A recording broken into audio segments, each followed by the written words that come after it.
Visayas, Mindanao at sa buong mundo. Oras natin sa buong kapuluan. 33 minuto na po makalipas ang alas 4 ng umaga, Philippine Standard Time. Ako po si Annie Rentoy. Ngayon ay araw ng Biyernes na po. Thank God it's Friday. Ika-29 sa buwan ng Mayo taong 2026. Tayo po'y sa bayang napapakinggan sa Radyo La Verdad 1350, ang UNTV Radio. Ako naman po si Bernard Daddies. Batiin po yung dalawa kahit nawala si amigo Sherwin. Nasa biyahe ngayon. Yeah, good morning. Ingatan nawa. Okay, good morning sa iyo, Bernard. Good morning, Annie. Good morning sa ating mga kasangbahay, sa lahat ng nanonood. Umulan ka ba ngayong umaga? Hataw na. Tingka muna. Kahapon kasi, di ba, medyo nagkaroon ka ng problema dun sa malakas na buhos ng ulan. Ngayong umaga, nakaranas ka ba? Wala akong wala. nadaan ng, hindi ako naputik-putik ngayon. Wala akong nadaan ng ulan ngayong madaling araw. Okay, pero pakaingat din yung ating mga kababayan. O yan. Sa kabuuan ng balita natin, malalaman natin kung ano magiging taya ng panahon. Pero at this point, simulan na natin ang balitaan. Narito ang malalaki at makabuluhang balita ngayong araw. Headlines.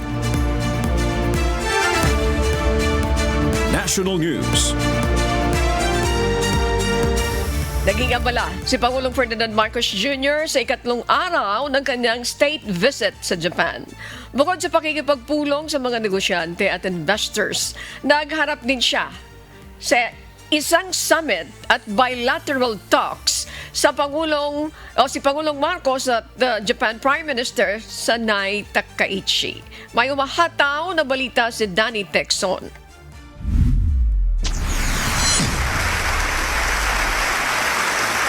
Nagbigay ng kanyang makasaysayang talumpati si Pangulong Ferdinand Marcos Jr. sa harap ng National Diet ng Japan nitong Huwebes, May 28.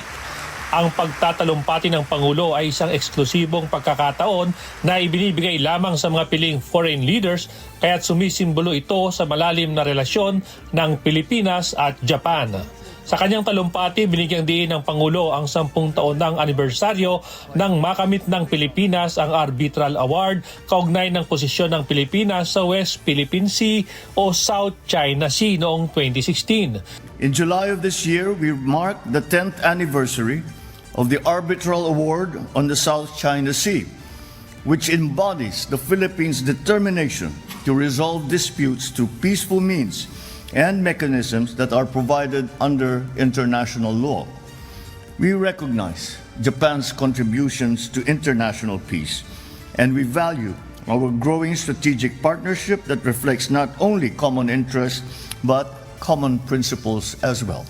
Ipinunto rin ng Pangulo na ang Pilipinas at Japan bilang mga prominenteng tagapagsulong ng demokrasya ay naninindigan bilang pangunahing tagapagsulong ng malaya, bukas at rules-based maritime order o kaayusan sa rehiyon sa ilalim ng international law na hindi gumagamit ng dahas. As maritime democracies, the Philippines and Japan are committed to strengthening maritime security and ensuring that our seas remain open, secure, and governed by rules, not by force. The Philippines remains at the forefront of upholding a rules-based maritime order. Nagbalik tanaw rin ng Pangulo sa panahon ng pagkakasundo ng Japan at Pilipinas. 70 taon na ang nakalipas na ngayon ay tinatamasa ng parehong bansa at lalo pang naging malalim ang ugnayan at pagkakaibigan. Destiny has made us neighbors. We made peace with the past. From reparations to aid, we have built a robust economic relationship, intensified by the Philippines-Japan Economic Partnership Agreement, the Philippines' first free trade agreement. Today, Japan stands as the Philippines' leading source of investments. This strong economic foundation has matured into a relationship anchored in mutual trust.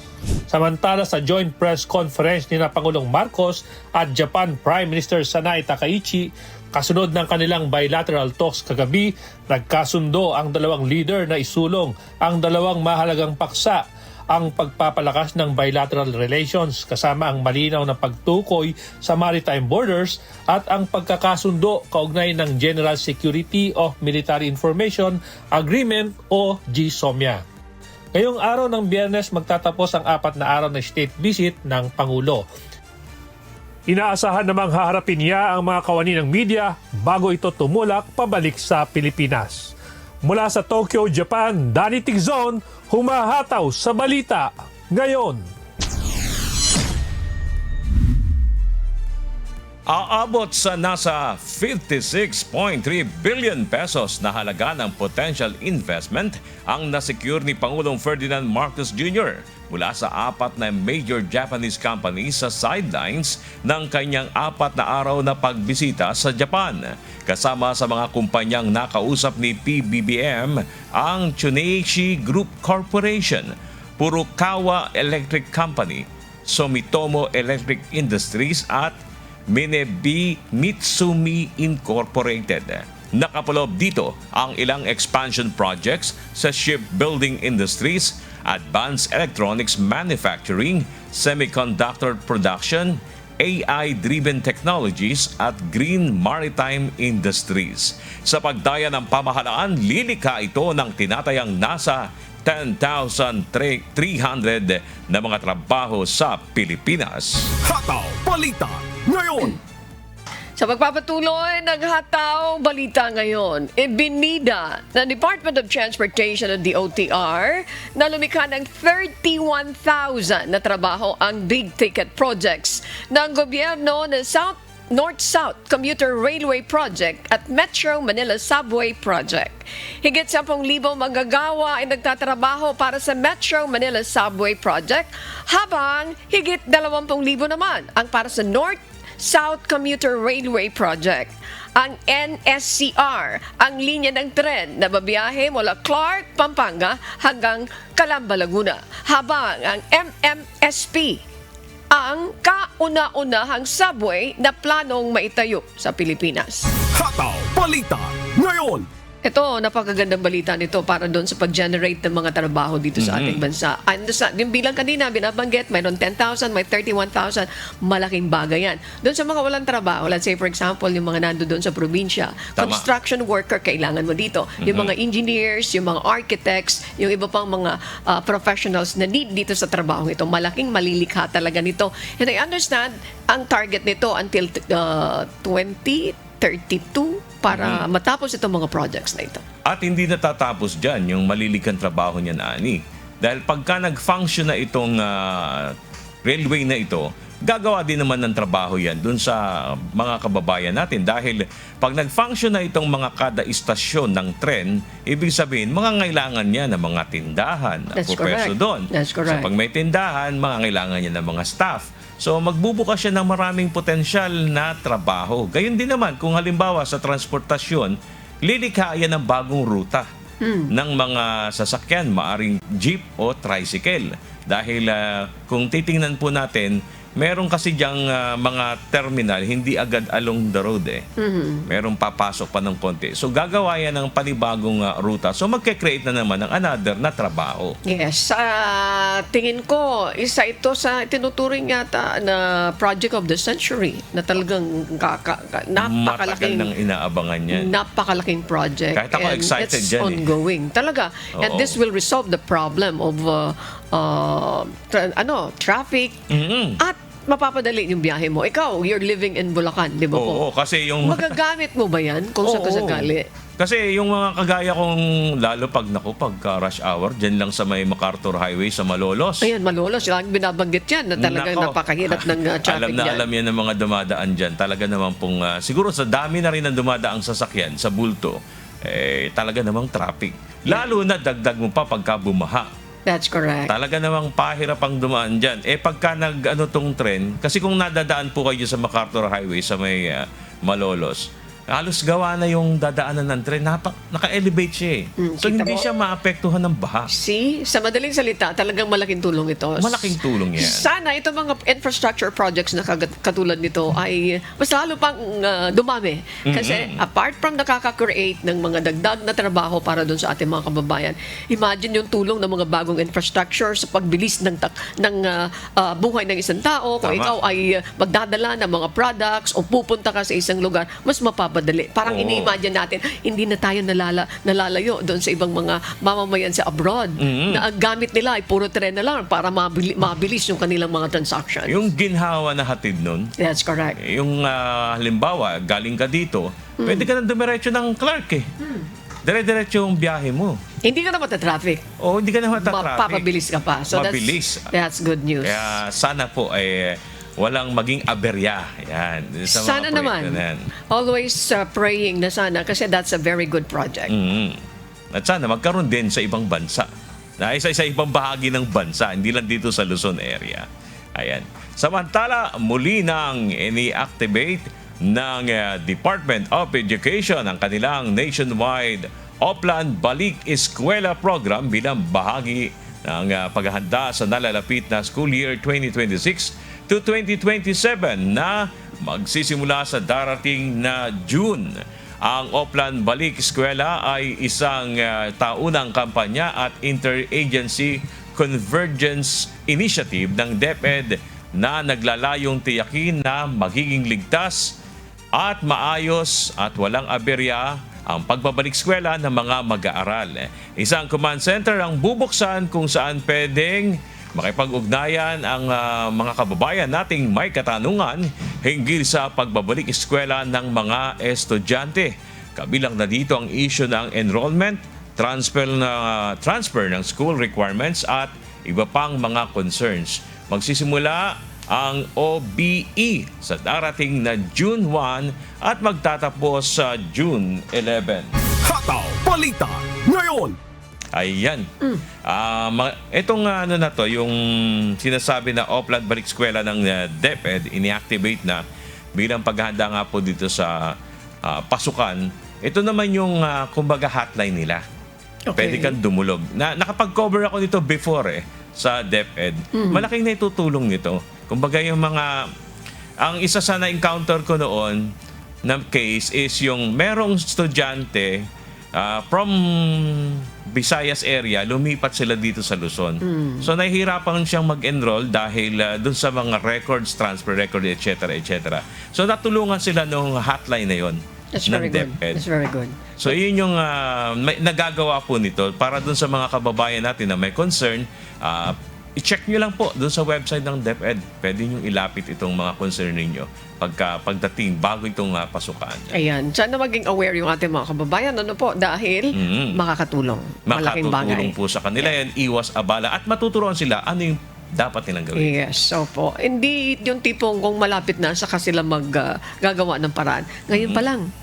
Ngayon pa lang. Opo. Kasi merong ganun yung pasukan na, Saka sila gagawa ng paraan. kumbaga nade-delayed na ng klase tuloy yung Yes. kawawang estudyante, naiwan siya sa mga subjects. Kung ngayon, meron ka pang sapat na panahon, kahit pa paano, di ba? A few days from now, naaayos mo na yan, huwag gagawa ng paraan doon sa on the day.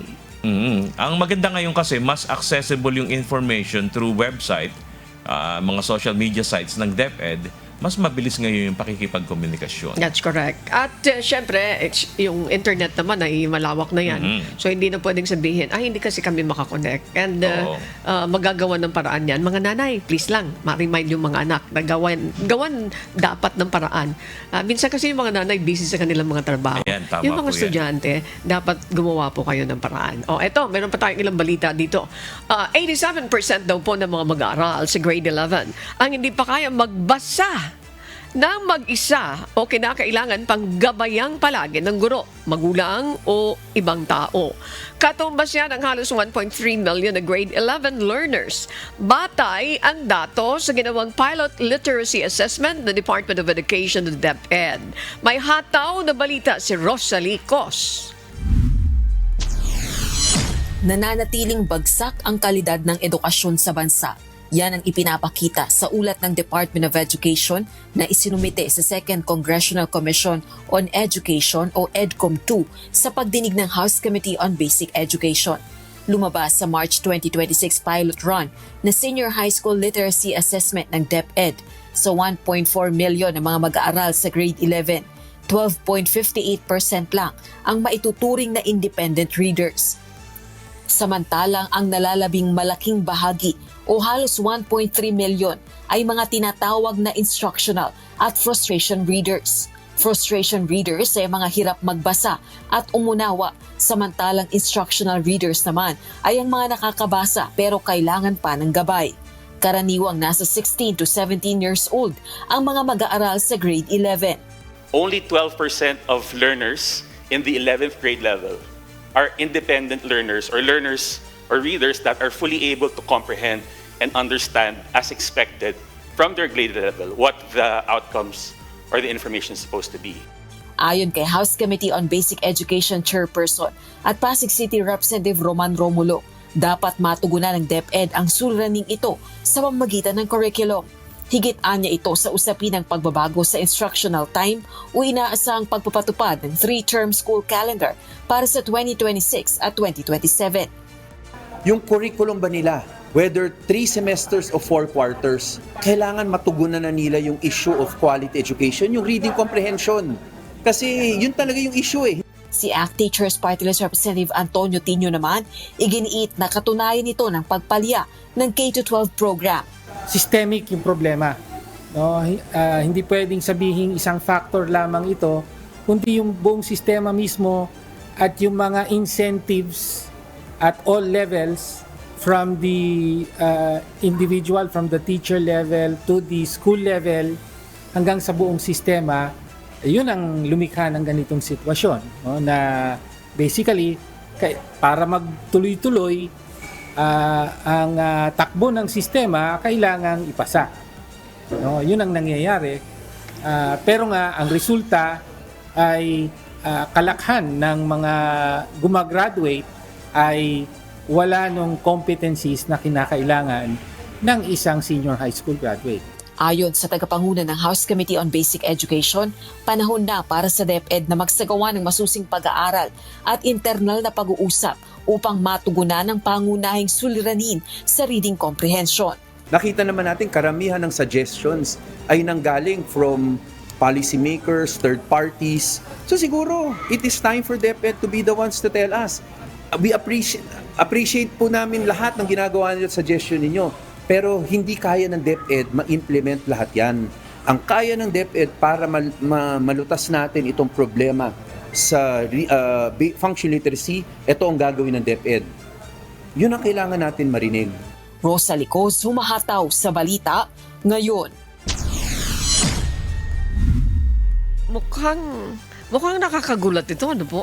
Ako'y nababahala. Oo, nakakagulat ito. Naku. Anong katumbas niyan sa kolehiyo? Sa kolehiyo Sa na ba yan? panahon, sa henerasyon namin. O, teka mo na.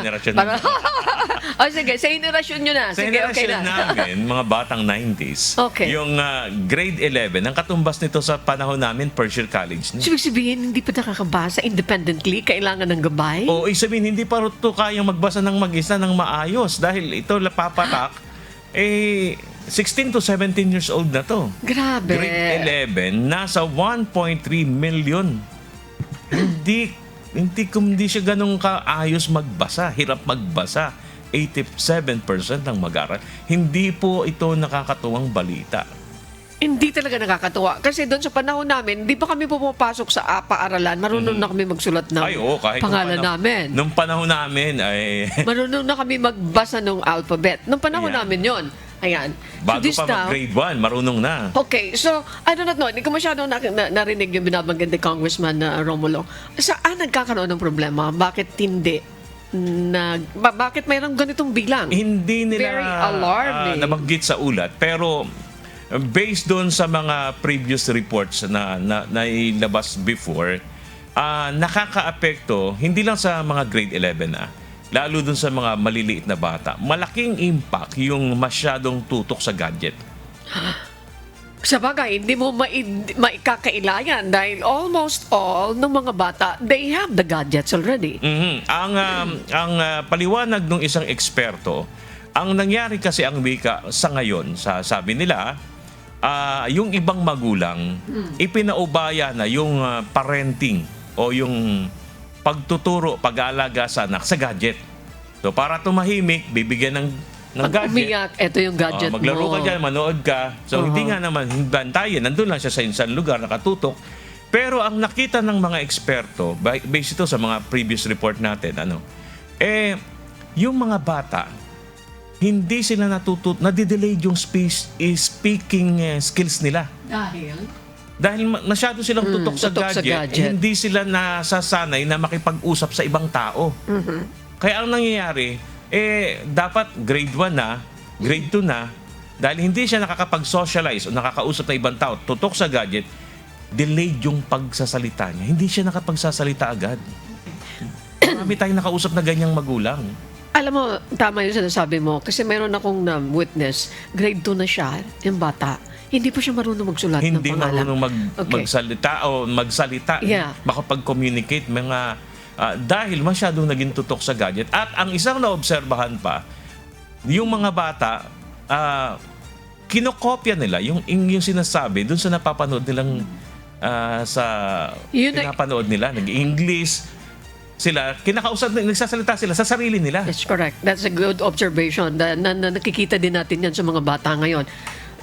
Meron din ako nakita dito, kabiguan daw ng K-12 program, yung Foundation Literacy, ayon doon sa pagsusuri, hindi natutukan ng gusto ang basic reading skills sa unang baitang grades 1 and 3. Yan. Kaya kapag umakyat na ang bata sa high school kung saan komplikado na ang aralin, Mas advanced. that's correct. Doon sila mas lalong nagkakaroon ng problema. Siguro, hindi naman sa nagmamarunong tayo dito.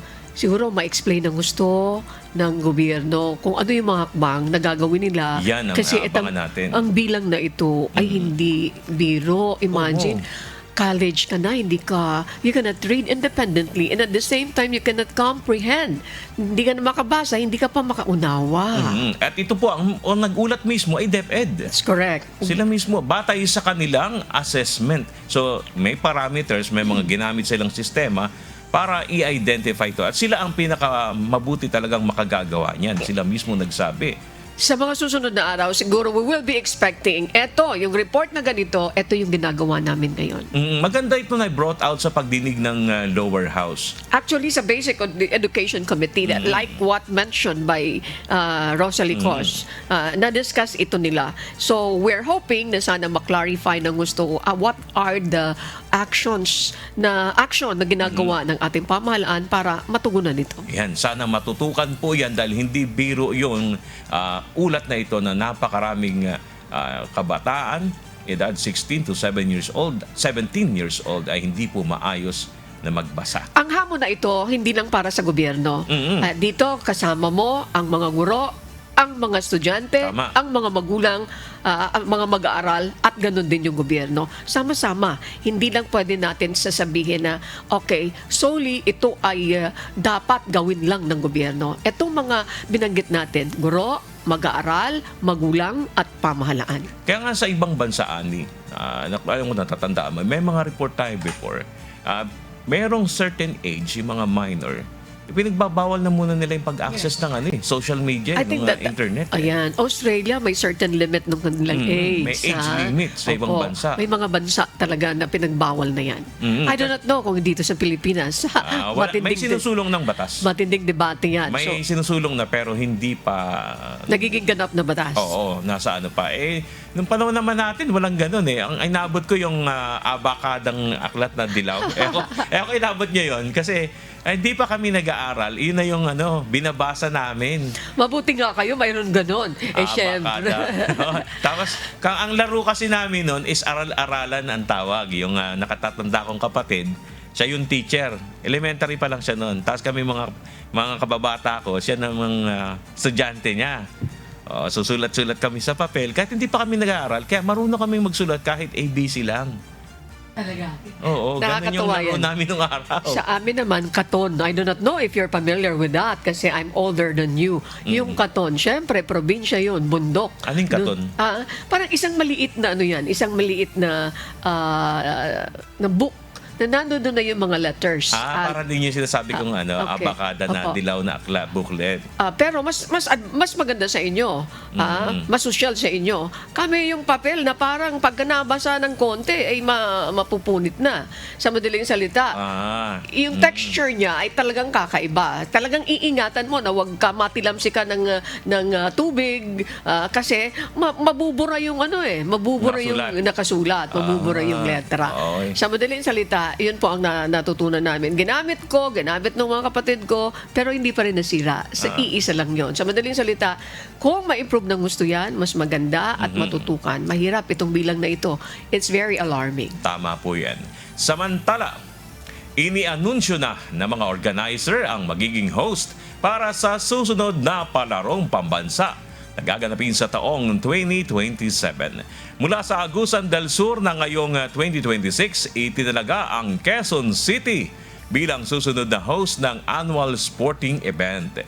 Ito ang muling pagkakataon na ibabalik sa Metro Manila ang palarong pambansa mula noong taong 2023 kung saan idinaos ito sa Marikina City. Isasagawa ang formal na turnover sa pagtatapos ng palarong pambansa 2026 sa darating na May 31. Hataw Balita ngayon. This is good news para po sa mahilig mag-travel. Bababa po ang ipinapataw na fuel surcharge sa mga air traveler mula June 1 hanggang June 15. Ayon sa Civil Aeronautics Board, mula po sa nakaraang level 15 noong May 16 hanggang sa May 31, 2026. Ibababa sa level 13 ang fuel surcharge mula June 1 hanggang June 15. Sa ilalim ng level 13, maaring umabot sa 423 pesos hanggang 1,237 pesos ang babayarang fuel surcharge ng mga pasahero kung domestic flights. Habang aabot naman mula 1,396 hanggang 10,385 pesos kung international flight or international ang flight. Mula sa nakarang isang buwan na adjustment sa fuel surcharge, pansamantala itong pinaikli ng CAB sa 15 days bunsod ng pabago-bagong galaw sa presyo ng jet fuel sa international market. Hataw Balita ngayon. Ayan. Hindi, land travel ako. Pero ang higit na matutuwa dito yung kasama nating Sino? nasa biyahe ngayon. Si amigo Sherwin. Ayan, madalas siya mag-travel ng domestic flights. Si Brad Aga. Ayan. Malalo na yon si Aga Kakabay ng ating anchor ng CNews. Ay, malaki din ang international. Malaki din ang matitipid. Oo, kaya silang dalawa ay matutuwa po sa balita na ito. Malaking matitipid Brad nila. Aga and Brad Sherwin. Sherwin Kulubong, ayan. Malaking bagay yan. Kahit pa paano, di ba? Ay, ako kasi hindi ako nagta-travel. So, yung mga nagta-travel, malaking bagay ito. Di ba po? Tipid sa budget. Kahit na pa paano, sige, magpaplano na yan. Kailan ako pupunta sa ganito-ganito. Kasi kahit pa paano, may mga matitipid ako. Aabang pa ako ng mga, anong tawag dito? Di ba may mga flights naman na discounted? Ay, mga may promo. May promo, that's it. Yung mga may promo. Sige. Ewan ko lang kung may promo pa ngayon. Hindi naman ako ikaw ang kasi nung tatanong. nakaraan, parang pansamantala, tinanggal mo nila dahil nga sa biglang Pagtaas. sobrang taas ng presyo ng jet fuel. Pero hindi ko masyado na-check pa. Ayan. Si Joanna, I don't know kung anong flight nito sa susunod. Sige. International na pag nag-flight yan eh. So, ibig sabihin, ang pinakamahalaga dito, mayroon ng promo kung sakasakali at at the same time, may surcharge pa, fuel surcharge na pagbaba sa fuel least, surcharge. may pagbaba. Ay, malaking tipid nyo. Kung hindi na isasama yung ibang members of the family, maybe malaking bagay yan kahit pa paano. No? Sana bumaba pa. Ayan. Okay. Doon sa may planong maglakbay sa ibang bansa. That's a Opo. good news. Samantala, muli naman po naglabas ng babala ang National Grid Corporation of the Philippines o NGCP laban sa mga kumakalat na job recruitment scam sa social media. Ayon sa NGCP, gamit ang mga peking account, nag-aalok ng mga peking trabaho online ang mga kawatan. Muling nanawagan ang pribadong kumpanya sa publiko na maging mapanuri sa mga nababasa sa social media na ginagamit ang modus na ito para makapangbiktima ng mga tao. Paalala ng NGCP, hindi sila humihingi o naniningil ng anumang bayad sa mga gustong mag-apply ng trabaho sa kumpanya. Para sa mga job vacancies, maaaring bisitahin ng mga interesadong aplikante ang kanilang official Facebook page na NGCP Careers at magpadala ng email sa talentsourcing@ngcp.ph. Hataw Balita ngayon. Mas pinaigting pa ng Department of Agriculture ang paghahanda na ang kanilang ginagawa laban sa inaasahang matinding epekto ng El Nino phenomenon na posibleng maramdaman sa mga nalalabing buwan ng taon. Ito ay dahil sa inaasahang pagkapinsala ng mga pananim na labis na magpapahirap sa kita ng mga magsasaka at magriresulta sa mataas na presyo ng mga bilihin. Sa isang pahayag, sinabi ni Agriculture Secretary Francisco Chu Laurel Jr. na ipinag-utos na niya ang pag-reconvene ng kanilang El Nino Task Force. Sa pagtaya ng DA, maaring umabot sa 700,000 metric tons o katumbas ng 3% ng annual rice production ang maapektuhan sakaling magkaroon ng strong El Nino na malaking banta sa food security ng bansa pati na sa kita ng mga magsasaka. Hataw Balita ngayon. Oh, talagang ganito ang mangyayari, di ba? Mhm. Oh, paano po yun? Yan ang sana nga po magawa, yung pagtutok ng Department of Agriculture sa magiging impact ng El Nino. Ngayon pa lang po ay inihahanda na yung mga dapat ihanda dahil kasi pagka umepekto yan, pagkain ng maapektuhan mga magsasaka at pangunahing maapektuhan yung nagpo-produce ng pagkain natin. Alam mo, pag pinag-usapan itong bagay na ito, of course, mayroon mga sektor na labis na nalulungkot dahil pag pinag-usapan, tayo sa Pilipinas, sabi nila, hindi na bago itong mga ganitong klaseng balita. Oo, kasi naman daming bagay dumadaan sa... Bata pa tayo, alam na natin yung sitwasyon ng ating bansa, yung bansa natin, binabagyo, nililindol, mayroon tag-init. Pero ang frustration ng iba, ng karamihan, lagi tayong hindi handa. Yun. So, dito sa balitang ito, I hope makakita tayo ng kakaiba ng mga preparations. Tama. Ito na yung preparations namin. Elevated na ngayon. Kung dati-rate, wala tayong program. Kung mayroon program, hindi sapat. But this time, ang gustong malaman ng taong bayan, eto na yung gagawin namin. Improve na ito. Kaya yung binabanggit ni Secretary Chu Laurel, mayroon na sila mga preparations. Hoping na itong mga preparations na gagawa ay talagang akmang-akma para matugunan yung mga magiging problema ng mga magsasaka na maapektuhan. Oo, kasi hindi naman tayo kulang sa kaalaman pagdating sa babala. Gaya ng mismo sa pangunguna ng Pag-asa, talaga namang pag sinabi nila, talagang sakto Dahil meron silang mga ginagamit na teknolohiya at kaalaman, sinasabi nila tatawid hanggang next year itong El Nino. Kita ang impact, mahaba-haba yan, ang diba? impact, sobrang init ng panahon. Pag sobrang init, sobrang init. Ang katumbas naman ito, pag panahon ng tag-ulan, ay malalakas na pag-ulan. That's correct. Kaya nga, hindi na nga bago ito sa atin Bata pa, alam na natin yung panahon natin. Kaya kailangan talaga yung preparation. Anong mga preparations, anong mga programs dyan? Kasi paulit-ulit lang naman. Paulit-ulit lang naman. Di ba po? At we're hoping na sana yung mga programs na yan ay talagang akma para makinabang at hindi maapektuhan lahat ng sektor ng ating lipunan. Partikularmente yung mga magsasaka. Kasi magsasaka, mangingisda. mangingisda. Yan. Sila po ang pangunahing maapektuhan yan. At usapang pananim, ito po, nailipat at naitanim na muli ng Department of Environment and Natural Resources ang nasa 40 mga puno na inalis sa kahabaan ng Quirino Avenue sa Maynila. Nauna nang napabalita at pinagmula ng mga batikos ang ginawang pagpuputol ng mga puno sa nasabing lugar para bigyang daan ang konstruksyon ng Southern Access Link Expressway Project o SALEX Project na inasahang makatutulong sa pagpapaluwag ng trapiko. Yung ating for earth bowling is nasa 94 and then out of that 94, meron na po tayong 40 na i-transplant na po successfully. Kasi itong ginagawa natin is we're rehabilitating. We want to make sure that yung mga naputol na puno ay may kaukulang mga planting tayo na gagawin.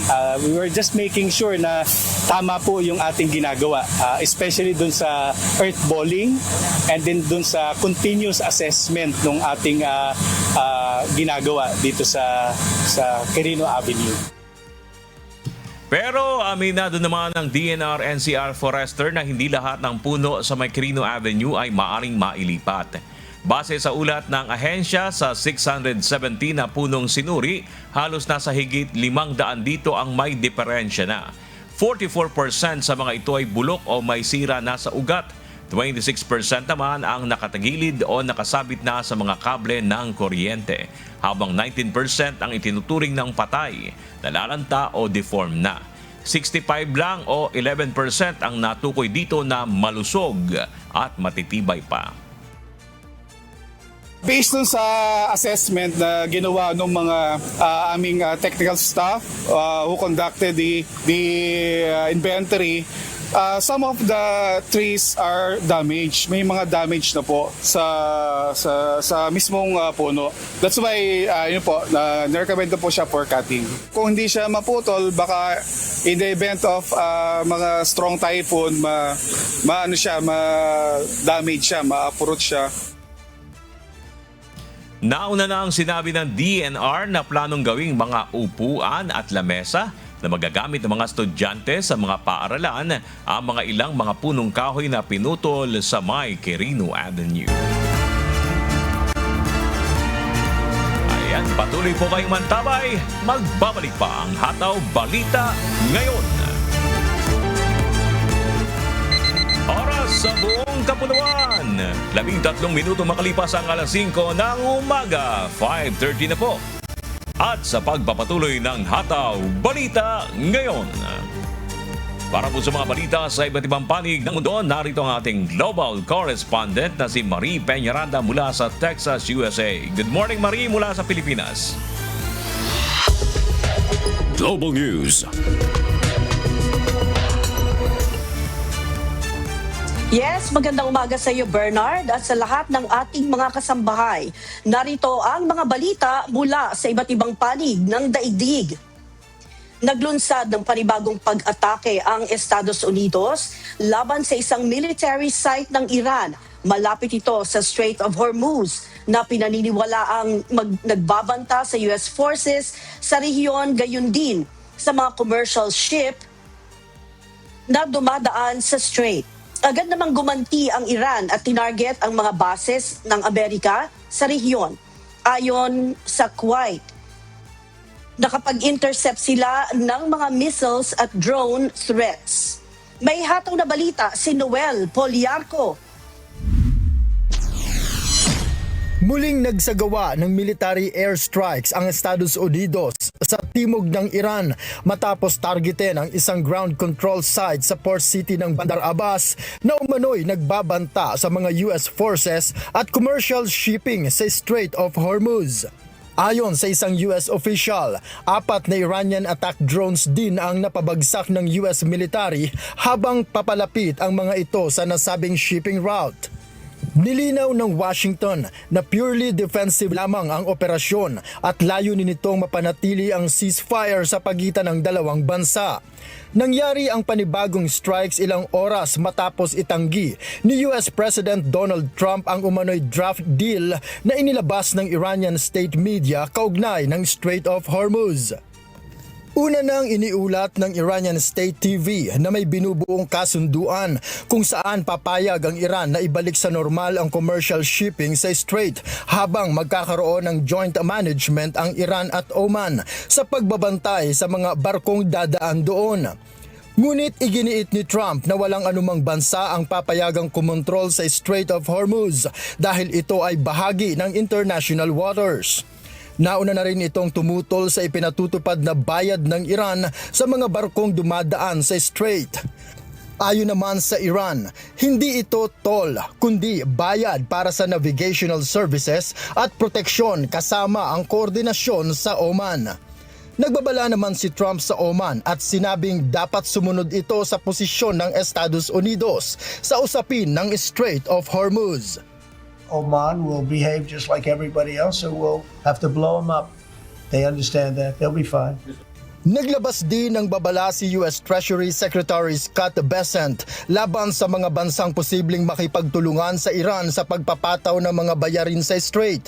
Ayon kay Bessent, agresibong tatargete ng Estados Unidos ang mga individual o grupong masasangkot sa umano'y paggamit ng Strait para sa extortion ng global maritime trade.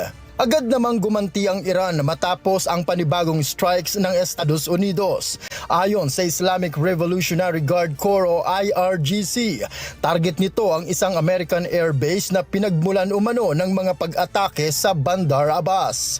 Bagaman hindi tinukoy ang eksaktong lokasyon ng base, kinumpirma ng Kuwait na nakapag-intercept ito ng mga hostile missiles at drone threats noong Huwebes ng umaga. Sinabi naman ng US Central Command o CENTCOM na isang paglabag sa umiiral na tigil putukan ang pag-atake ng Iran sa Kuwait ilang oras matapos maglunsad ng drones ang Tehran malapit sa Strait of Hormuz. Ayon sa CENTCOM, napigilan din ang isa pang drone na ilulunsad sana mula sa isang Iranian ground control site sa Bandar Abbas.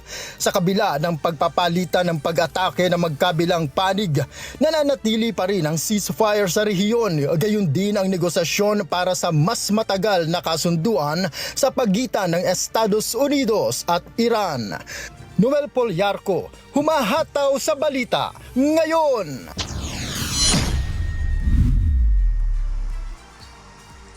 Muling naglunsad ng targeted strike ang Israel sa kabisera ng Lebanon na Beirut sa gitna ng patuloy na tensyon sa pagitan ng Israel at Hezbollah. Kasunod ito ng malawakang airstrikes at evacuation orders ng Israel sa timog ng Lebanon. May humahataw na balita si James Bontuyan. Tinawaan ng isang targeted strike ng Israeli Defense Forces o IDF ang kabisera ng Lebanon na Beirut. Ito na ang ikalawang pag-atake sa lungsod mula nang magkaroon ng ceasefire noong nakaraang buwan. Makikita ang makapal na usok na bumalot sa Dayye, isang mataong lugar ng Beirut na itinuturing na baluarte ng Hezbollah. Ayon sa mga ulat, target ng pag-atake si Ali al-Husni, ang umano'y pinuno ng missile force ng isang Iranian militia na kaalyado ng Hezbollah. Naganap ang strike matapos ang sunod-sunod na airstrikes ng Israel sa timog Lebanon kung saan tinarget ang mga pinaghihinalaang infrastruktura ng Hezbollah. Nauna ring naglabas ng malawakang evacuation order ang IDF sa mga residenteng nasa timog ng Zarani River, halos 40 kilometro mula sa hangganan ng Israel. Ayon sa Israel, gagamit ito ng extreme force sa mga susunod na operasyon. Tinatayang umaabot sa 300 bayan at nayon o halos 14% ng teritoryo ng Lebanon ang sakop ng evacuation order. Sa lungsod ng Tyre, nakarinig ng malakas na pagsabog, malalaking sunog at mga gusaling gumuho matapos ang mga pag-atake. Ayon sa Lebanese Health Ministry, hindi bababa sa 11 ang nasawi sa mga airstrikes sa Tyre at karatig na mga lugar. May mga ulat din na isang drone strike ang tumama sa isang pamilyang tumatakas mula sa mga nanganganib na nayon, kung saan 6 ang nasawi kabilang ang mga bata. Ayon sa mga rescue crews sa Tyre, nahinto rin ng ilang recovery operations dahil sa patuloy na banta ng panibagong pag-atake. Sinabi naman ng Israeli Prime Minister na si Benjamin Netanyahu na palalawakin pa ng Israel ang group operations matapos ang mga drone attacks ng Hezbollah laban sa mga tropa ng Israel at mga sibilyan sa hilagang bahagi ng bansa. Ayon sa mga opisyal ng Lebanon, ang mga airstrikes ng Israel ang siyang lumalabag sa ceasefire habang iginiit naman ng Israel na patuloy pa rin naglulunsad ng mga pag-atake ang Hezbollah. Hindi pa tiyak kung makakaapekto ang pinakahuling pag-atake sa nagpapatuloy na negosasyon sa pagitan ng Israel, Estados Unidos at Iran. Ginigit ng Iran na dapat maisama ang sitwasyon sa Lebanon sa anumang posibleng peace deal sa rehiyon. Mula nang sumiklab ang digmaan noong Marso, umaabot na sa mahigit 3,000 ang napatay sa Lebanon ayon sa Health Ministry ng bansa. Habang 23 sundalo at 4 na sibilyan naman ang naiulat na nasawi sa panig ng Israel. James Bontuyan, humahataw sa balita ngayon.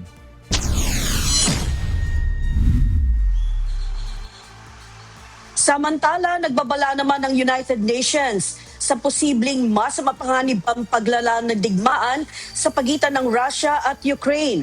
Kasunod ito ng sunod-sunod na malalaking pag-atake sa Kiev. Nanawagan din ng UN sa magkabilang panig na magpigil at muling magbalik sa negosasyon alang-alang sa mga sibilyan na nagdurusa dahil sa mga pag-atake. May hataw na balita si Joan Nano. Tinawag ng United Nations Human Rights Office na isang dangerous escalation ang patuloy na pag-init ng labanan sa pagitan ng Russia at Ukraine. Kasunod ito ng mga banta ng Russia na palalawakin pa ang mga pag-atake sa kabisera ng Ukraine na Kyiv matapos ang sunod-sunod na missile at drone strikes sa mga nakaraang linggo. Ayon sa United Nations, isa sa pinakamalaking pag-atake ang nangyari noong May 13 hanggang May 14. Matapos tamaan ng isang residential building sa Kyiv na ikinasawi ng 24 na sibilyan at ikinasugat ng iba pa. Sinabi ng UN na sa unang 4 na buwan ng taong 2026, umabot na sa 816 na sibilyan ang nasawi, habang mahigit 4,000 naman ang nasugatan sa Ukraine. Mas mataas ito ng 21% kumpara sa kaparehong panahon noong nakaraang taon. Ayon sa United Nations, karamihan sa mga nasawi at nasugatan ay nasa mga lugar na kontrolado ng Ukraine.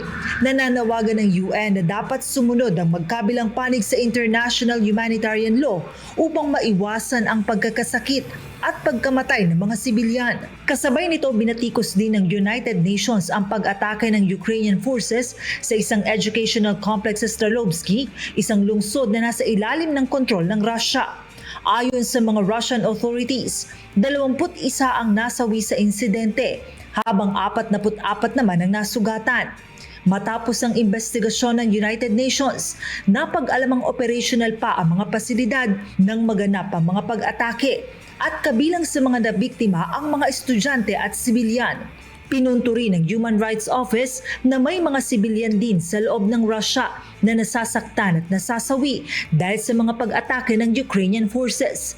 Dahil dito, nananawagan ng United Nations sa mga otoridad ng Russia at Ukraine na magsagawa ng agarang malaya at epektibong investigasyon sa mga insidente at papanagutin ang mga responsable. Joan Nano, humahataw sa balita ngayon.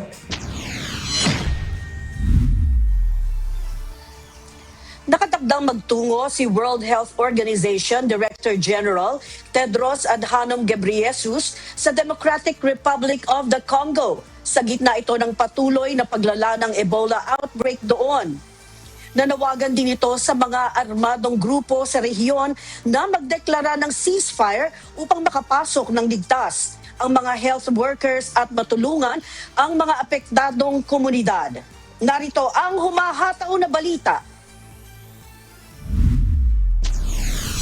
Patungo sa Democratic Republic of the Congo, si World Health Organization Director General Tedros Adhanom Ghebreyesus para personal na pangunahan ang pagpapalakas ng mga hakbang laban sa lumalalang Ebola outbreak sa bansa. Ayon sa WHO, ang kasalukuyang outbreak ng Bundibugyo strain ay itinuturing ng ikatlong pinakamalaking Ebola outbreak sa kasaysayan ng DRC. Nananatiling walang aprobadong bakuna o gamot laban sa nasabing uri ng virus, kaya mas mahirap pigilan ang pagkalat nito.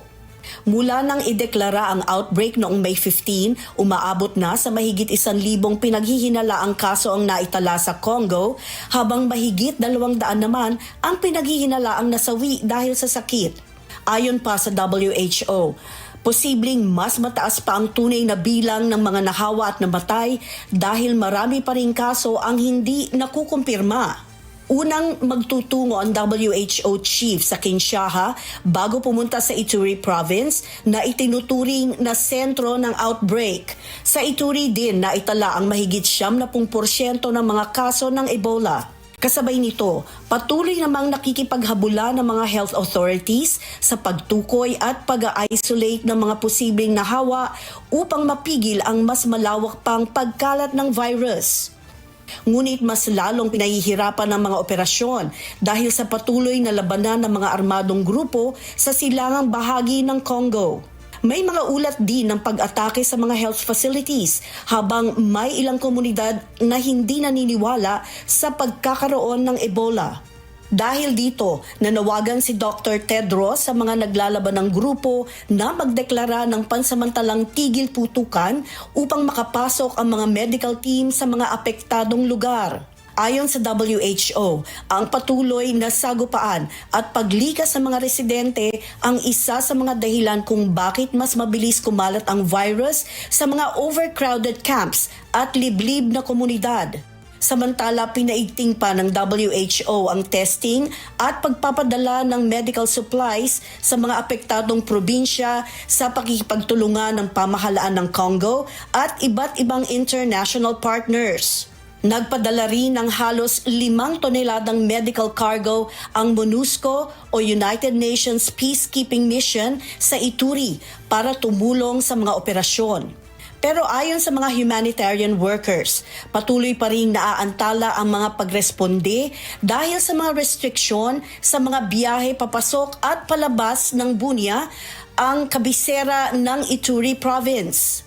Bilang paghahanda laban sa posibleng pagkalat ng virus, nagpatupad na ng mas mahigpit na travel restrictions ang ilang bansa kabilang na ang Estados Unidos. Pansamantalang ipinagbawal ng Washington ang pagpasok ng mga green card holders na nagmula sa DRC, Uganda at South Sudan sa nakaraang 21 araw. Patuloy naman ang panawagan ng WHO sa mga komunidad na makipagtulungan sa mga health workers at agad magpatingin sakaling makaramdam ng mga sintomas ng Ebola upang maiwasan ang mas malawak pang pagkalat ng nakamamatay na sakit. Marie Peñaranda, humahataw sa balita ngayon.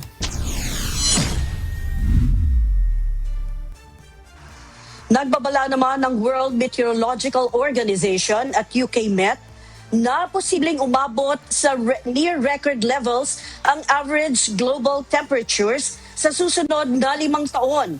Ayon sa ulat, maaaring lumampas sa 1.5 degrees Celsius ang global temperature mula 2026 hanggang 2030 kumpara sa pre-industrial levels na itinakdang limitasyon sa Paris Climate Agreement. Inaasahan ding mas mabilis ang pag-init sa Arctic region kung saan posibleng matunaw pa ang mas maraming sea ice at magdulot ng mas matitinding weather disturbances. Nagbabala rin ng mga eksperto na posibleng mas dumalas ang matitinding init, malalakas na pag-ulan, pagbaha at tagtuyot sa iba't ibang bahagi ng mundo dahil sa climate change at El Nino. Sinabi ng mga climate scientists na mas mabilis nang magsasara ang pagkakataon upang mapigilan ang mas matinding epekto ng global warming habang patuloy ang pagtaas ng temperatura sa buong mundo. Hataw Balita ngayon. Pinag-aaralan naman ng administrasyon ni US President Donald Trump ang pag-iimprenta ng bagong $250 bill na posibleng magtatampok ng kanyang larawan. Bagamat ipinagbabawal ng batas sa Amerika ang paglalagay ng mukha ng buhay na tao sa pera, naghain na ng panukalang batas ang ilang kaalyado ni Trump sa Kongreso upang payagan ito. Ayon sa US Treasury Department, naghahanda na rin umano ang Bureau of Engraving and Printing sakaling maaprubahan ang naturang panukala sa Kongreso. Sinabi ng mga mambabatas na ang $250 bill ay simbolo ng ika-250 anibersaryo ng Amerika ngayong taon. Gayunman, binatikos ng ilang senador ang plano at sinabing mas dapat pagtuunan ng pansin ng pamahalaan ang mataas na presyo ng bilihin at iba pang suliraning pang-ekonomiya. Kapag naaprubahan, itong kauna-unahang pagkakataon na lalabas ang mukha ng isang nakaupong Pangulo ng Amerika sa bagong currency note habang siya ay nasa pwesto. Hataw Balita ngayon. Maglulunsad naman ng Met ng paid subscription plans para sa Facebook, Instagram at WhatsApp bilang bahagi ng pagpapalawak ng kanilang negosyo bukod sa advertising. Ayon sa Meta, ilulunsad globally ang Facebook Plus, Instagram Plus at WhatsApp Plus kasama ang iba pang subscription plans para sa creators at AI products. Magkakahalaga umano ng $3.99 kada buwan ang Facebook Plus at Instagram Plus, habang $2.99 naman ang WhatsApp Plus. Nakatakdang simulan ang paid subscription sa mga nasabing platforms sa mga susunod na linggo. Hataw Balita ngayon. Nakatakda namang ipakilala ng National Aeronautics and Space Administration o NASA sa June 9 ang 4 na astronauts na magiging bahagi ng Artemis 3 mission. Gaganapin ang anunsyo sa Johnson Space Center sa Houston kung saan inaasahan ding magbibigay ng updates ang NASA tungkol sa moon mission. Layunin ng Artemis 3 na maibalik ang mga astronaut sa buwan gamit ang Orion spacecraft at Space Launch System rocket mula sa Kennedy Space Center sa Florida. Bagamat orihinal na nakatakdang maganap ng mas maaga, inilipat na sa kalagitnaan ng 2027 ang Artemis 3 mission habang nagpapatuloy ang paghahanda sa lunar landing systems. Ang Artemis 3 ay susunod sa matagumpay na Artemis 2 na umikot sa buwan at ligtas na nakabalik sa Earth noong nakaraang buwan. Hataw Balita ngayon. Magbibigay naman ang South Korea ng visa-free entry para sa mga Indonesian tourist groups mula ngayong linggo hanggang Disyembre bilang bahagi naman ng pagpapalakas ng turismo. Sa ilalim ng programa, maaaring manatili ng hanggang 15 days sa South Korea ang mga grupong may 3 o higit pang Indonesian tourists na inorganisa ng accredited travel agencies. Ayon sa South Korean government, layunin ng hakbang na mapadali ang pagpasok ng mga turistang Indonesian at makatulong sa hotel, restaurant at retail industries ng bansa. Sinabi rin ng Ministry of Justice na magpapatupad sila ng mahigpit na screening at monitoring upang maiwasan ang overstaying at iba pang pag-abuso sa visa-free program. Hataw Balita ngayon. At yan po ang mga balita mula sa iba't ibang panig ng mundo. Mula po rito sa Austin, Texas, USA, ako, si Marie Peñaranda. Magandang araw po. Maraming salamat, Marie Peñaranda. Patuloy po kayong umantabay. Magbabalik pa ang Hataw Balita ngayon. Oras natin sa buong kapuluan, 38 minuto na po makalipas ang alas 5 ng umaga, Philippine Standard Time. At sa pagpapatuloy ng Hataw Balita ngayon. Binatikos ng ilang minority senators ang naging post ni Senator Robin Hood Padilla kaugnay sa force majeure na pinaniniwalaang may kaugnayan sa usapin ng virtual attendance o pagboto ng mga senador sa mga pagdinig ng Senado. Sa post ni Senator Padilla, naitanong nito kung hindi ba may tuturing na force majeure ang digmaan sa gitnang silangan at ang sigalot sa pagitan ng China at Taiwan. Pero para kay Senator Panfilo Lacson, isa itong unforced error.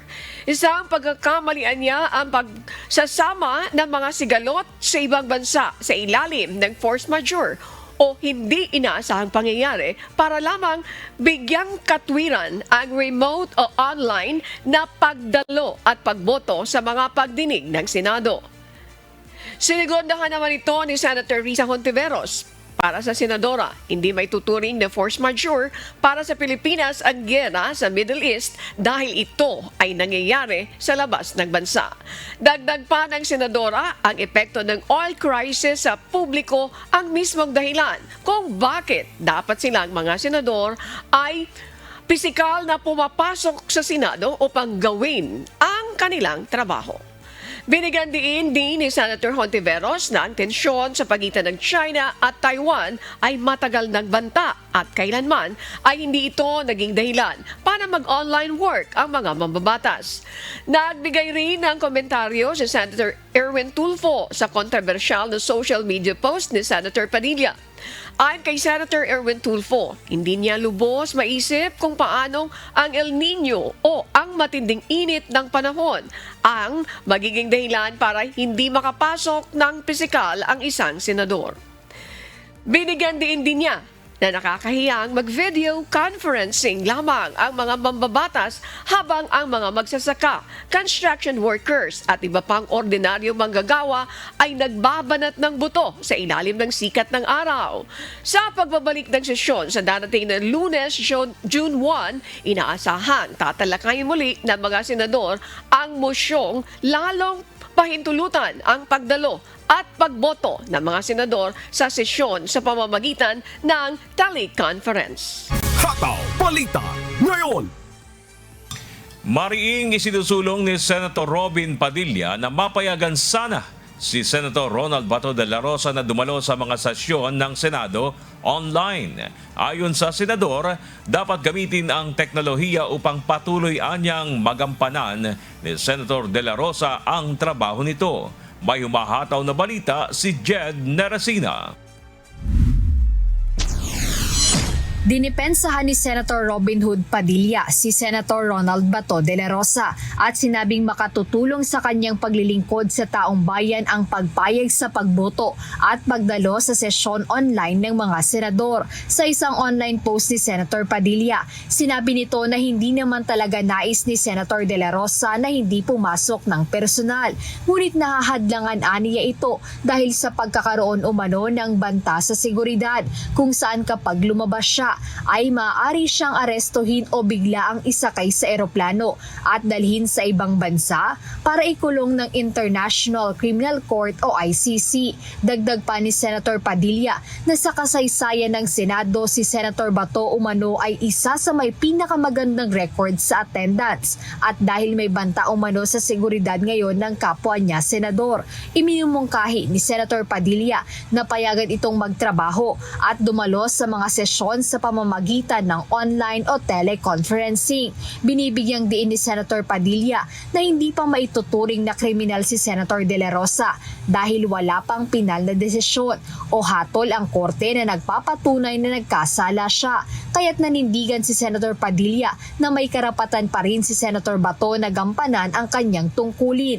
Ngunit para kay Senator Francis Kiko Pangilinan na miyembro ng Senate Minority Bloc, hindi katanggap-tanggap ang mga argumentong nagtatanggol kay Senator Bato.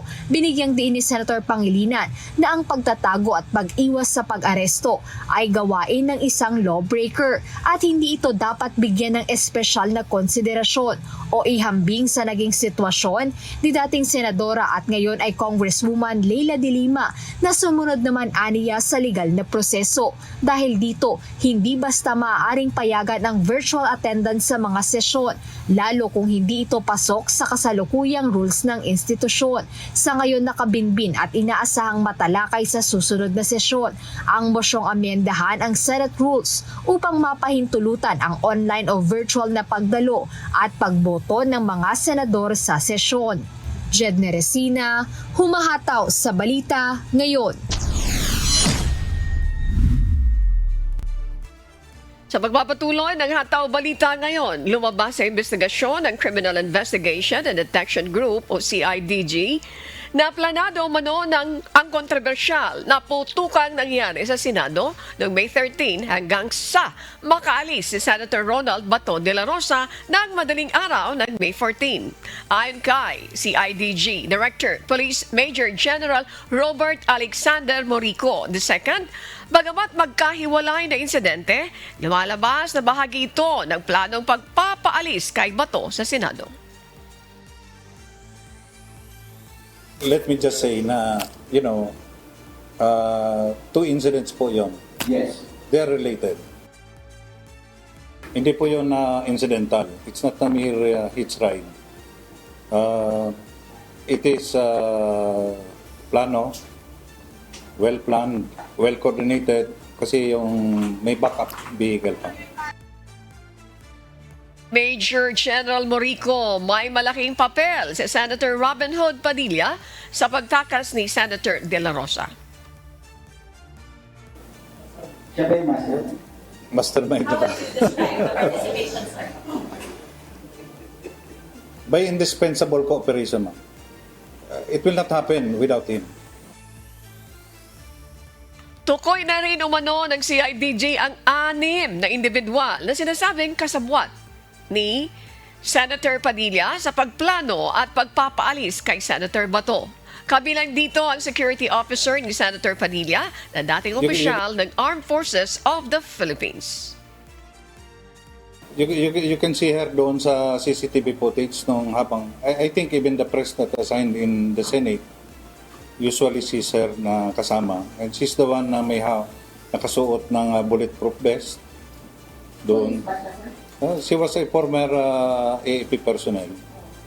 And yeah, but you know, the AAP, hindi ko but yung background niya lang, we are asking about the background. And foreign service officer po siya dati from the AFP. Ang employment niya, pumunta po sa Department of Foreign Affairs as a foreign service officer. Later on, naging security officer and staff ni Senator Robin Padilla. Kaugnay nito, nairekomenda na ng CIDJ sa Department of Justice ang pagsasampa ng kasong obstruction of justice laban sa 6 na individual. Hataw Balita ngayon. Sa kaugnay na balita, tumanggi ang pinuno ng CIDG na kumpirmahin kung sa mga mista ni Senator Ronald Bato de la Rosa ang bahay na pinuntahan ng mga otoridad noong Miyerkules sa Parañaque at Bulacan. Nilinaw din ng general na mayroon dalang warrant of arrest ang kanilang mga tao sa pagsalakay sa Angeles City, Bulacan at Parañaque. I'm very thankful doon sa mga tao for allowing us, for accommodating us, for opening the door sa amin, for supporting the investigation, for their privacy also, and out of respect, I wouldn't want to comment. Samantala, naisidbi na ng Regional Civil Security Unit 11 at Police Regional Office 11 ang letter of revocation para sa mga lisensya ng baril ni Senator De La Rosa. Tinanggap ito ng legal representative ng senador na si Attorney Vicente Adrian Pajaro. Sinabi ni PNP Public Information Office Acting Chief Police Colonel Allen Reyco, sakaling mabigo ang kampo ni Senator Bato na mai-surrender ang kanyang 117 na armas. Saka pa lamang maglulunsad ng operasyon ang mga pulis. Immediately executory po yun. Supposedly, it should be subjected to confiscation. And the Philippine National Police can and may initiate legal police operations against the subject firearms. Si Senator De La Rosa ay tinuturing na co-conspirator ni dating Pangulong Rodrigo Duterte sa kasong Crimes Against Humanity for Murder sa International Criminal Court kaugnay sa war on drugs ng Duterte administration. Hataw Balita ngayon.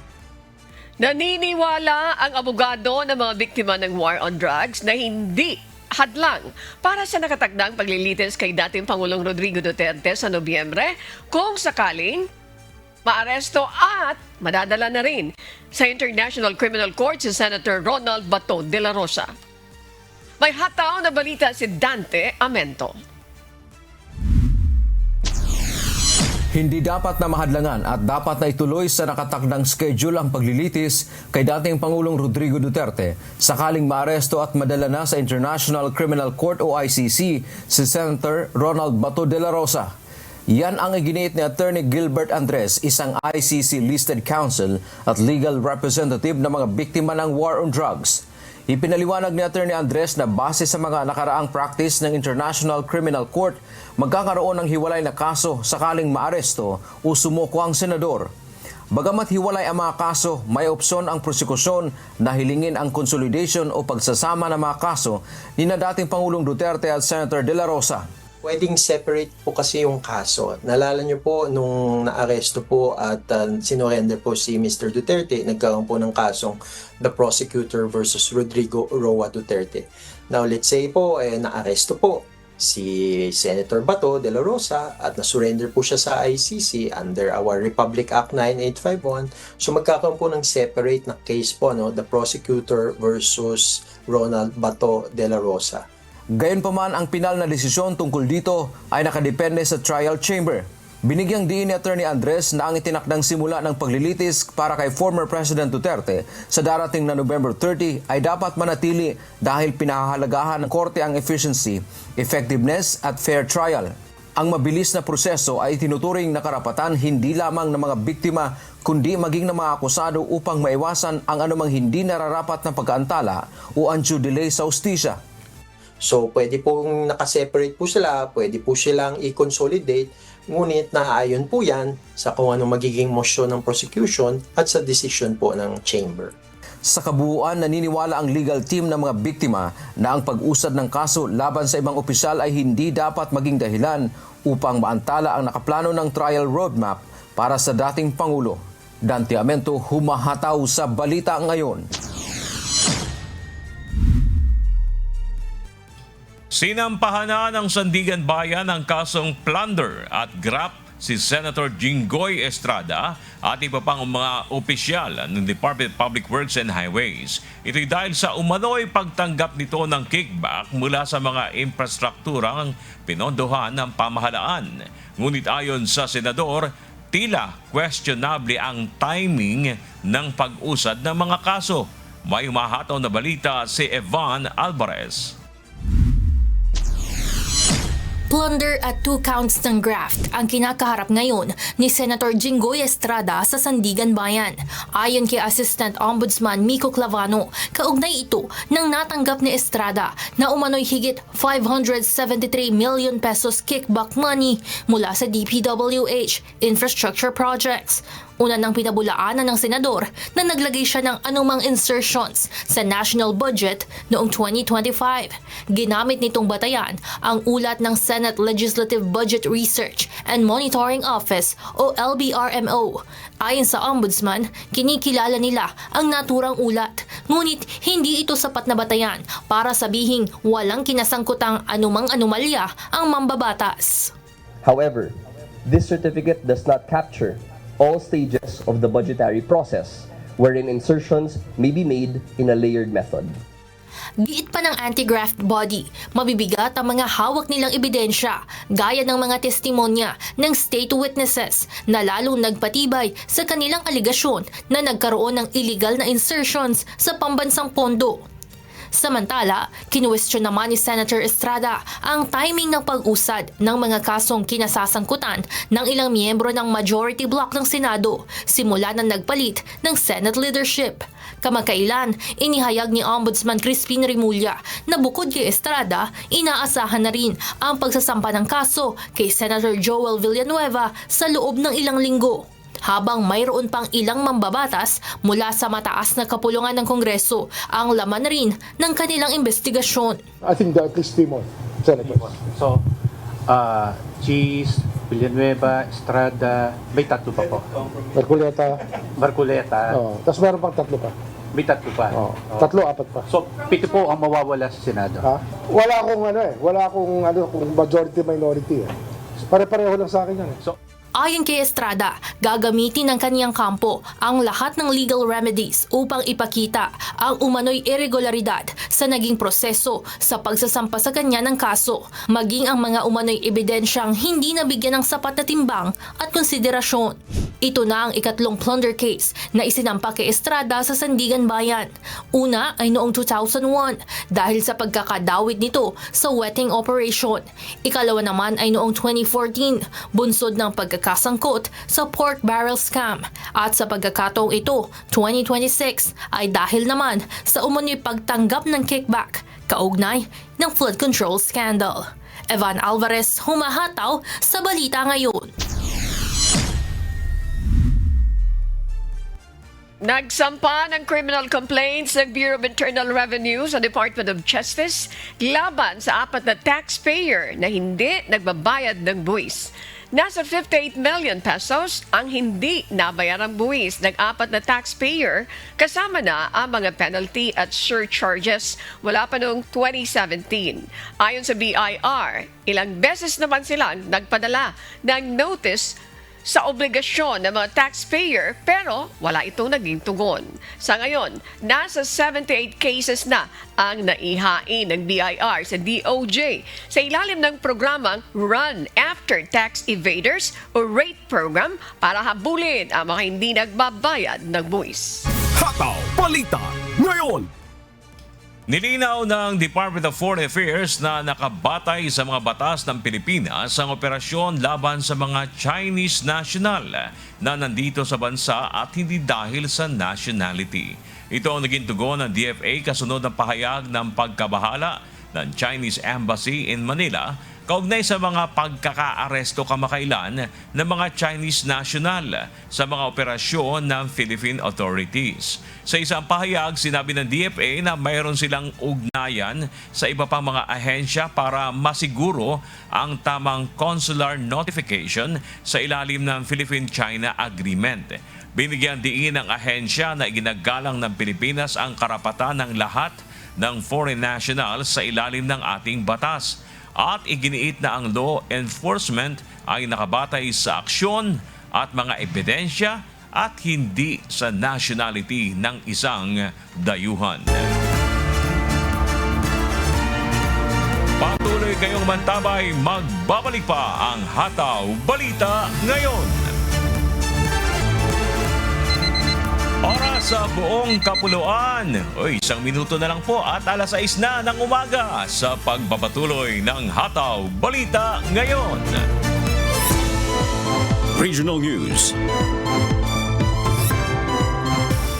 Posibleng magpakita na sa mga susunod na araw ang may-ari at kontraktor ng gumuhong itinatayong hotel sa Angeles City, Pampanga.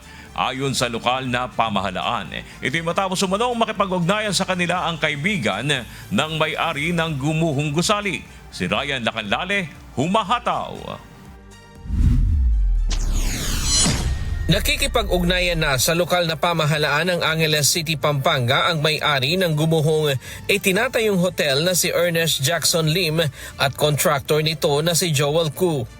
Ayon kay Angeles City Mayor Carmelo John Lasatin II, nagpahayag ng kahandaan ng contractor at may-ari para suportahan ang isinasagawang investigasyon upang matukoy ang tunay na dahilan ng pagguho ng gusali. Matagal na natin pong hinahanap ang may-ari ng building at ang contractor.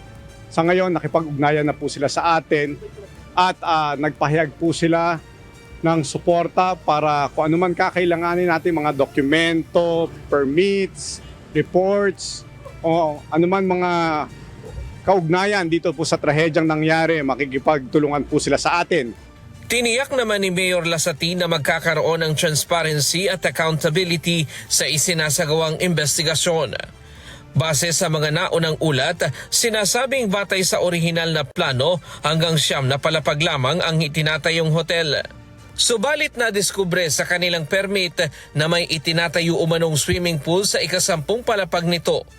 Samantala, isang katawan ng biktima ang natagpuan kagabi ng mga rescuer sa ilalim ng gumuhong gusali. Bandang 10:00 kagabi nang kumpirmahin ng responders na nakita ang labi ng isa pang lalaki. Gamit ang jackhammer, sinubukan ng mga rescuer na ma-retrieve ang natagpuang katawan. Nauna nang ipinaliwanag ng Bureau of Fire Protection na bagaman nasa search, rescue at retrieval operation na, maingat pa rin nilang inilalabas ang labi ng mga biktima at sinisikap na ma-turn over ito ng maayos sa kanilang mga kaanak. Ryan Lacanlale, humahataw sa Balita Ngayon. Sa kaugnay na balita, nakuha na po ng mga rescuer ang isang bangkay na sinasabing natagpuan bandang 10:00 kagabi. Sinasabing natagpuan rin ito matapos na ma-detect ng K9 dog. Dakong 12:40 ng umaga o ng madaling araw na makuha ng mga rescuer ang katawan ng isa pang biktima mula naman sa gumuhong gusali sa Angeles City. Sa ngayon ay inaantabayanan pa ang official updated tally ng Bureau of Fire Protection sa bilang ng mga nasawi at nawawala mula sa trahedyang nangyari sa Pampanga. Hataw Balita ngayon. Inatasan na ng Department of Labor and Employment o DOLE ang Employees Compensation Commission para magbigay ng cash assistance at iba pang mga benepisyo sa mga kwalipikadong benepisyaryo mula sa mga biktima ng gumuhong gusali sa Angeles City, Pampanga. Magbibigay ang ECC ng 15,000 pesos na immediate cash assistance sa kwalipikadong benepisyaryo ng mga nasawing manggagawa sa trahedya. Bukod dito, inatasan na rin ang ECC na mag-facilitate ng aplikasyon para sa funeral benefit na nagkakahalaga ng 30,000 pesos sa pamamagitan ng Social Security System, na bukod pa sa regular na benepisyong nakukuha sa SSS. Samantala, kasama rin sa mabibigyan ng cash assistance ang mga kwalipikadong manggagawa na nagtamo ng mga sugat na aabot sa 10,000 pesos. Gayun din ang disability benefit na ang SSS naman ang siyang tutukoy. Hataw Balita ngayon. Samantala, binigyan na ng Department of Social Welfare and Development o DSWD ng cash assistance at pamasahe ang ilang mga nakaligtas na biktima mula sa gumuhong gusali sa Angeles City, Pampanga. Ayon sa DSWD, layo nito na matulungan silang makauwi sa kanilang mga lugar at makapagsimula muli. Bukod sa cash assistance, binibigyan rin sila ng food packs, hygiene kits at psychosocial intervention. Kasama rin sa suportahan inihahanda ng DSWD para sa kanila ang Sustainable Livelihood Program na layong tulungan sila na makapaghanap buhay kahit sa kanilang mga probinsya. Nauna nang dumaing ang mga nakaligtas na manggagawa matapos nilang maiwan mula sa gumuhong gusali ang kanilang mga sinahod. Kaya't marami sa kanila ang walang perang panggastos at pauwi sa kanilang mga pamilya. Hataw Balita ngayon. Ikinababahala ng mga residente sa Sitio Bungan, Barangay Cambinukot sa Cebu City ang posibleng banta sa kalusugan mula sa mga itinapong karne ng manok dahil sa matinding mabahong amoy na bumabalot sa kanilang lugar. Sa kasalukuyan, nagpapatuloy ang investigasyon ng mga opisyal ng barangay upang matukoy kung sino ang responsable sa pagtatapon ng kilo-kilong karne ng manok sa kanilang komunidad. Si Gladys Tuabi, humahataw.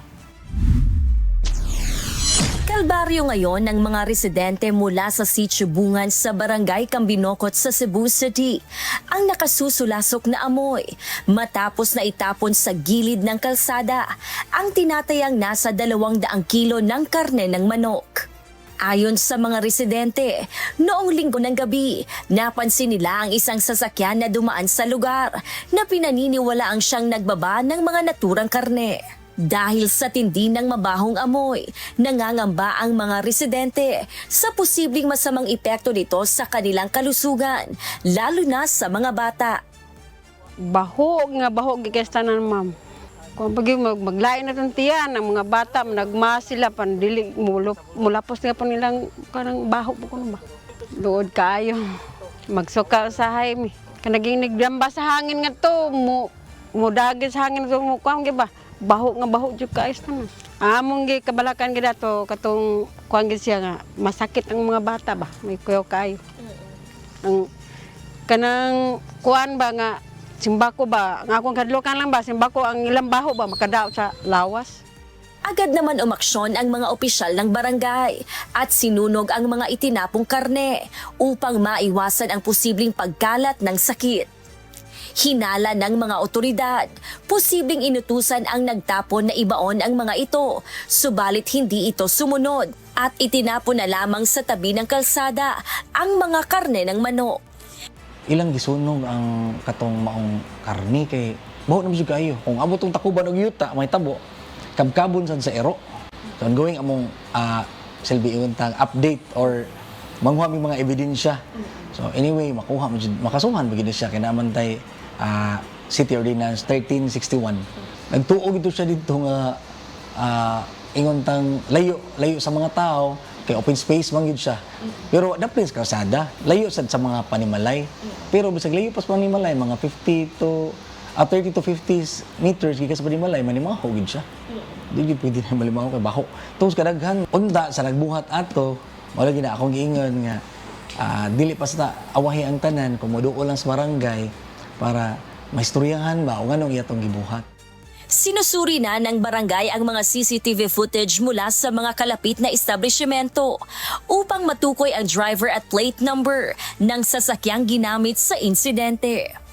Nakikipag-ugnayan na rin ang barangay sa Cebu City LGU para sa mga susunod na hakbang at posibleng pagsasampa ng kaso laban sa mga gumawa nito.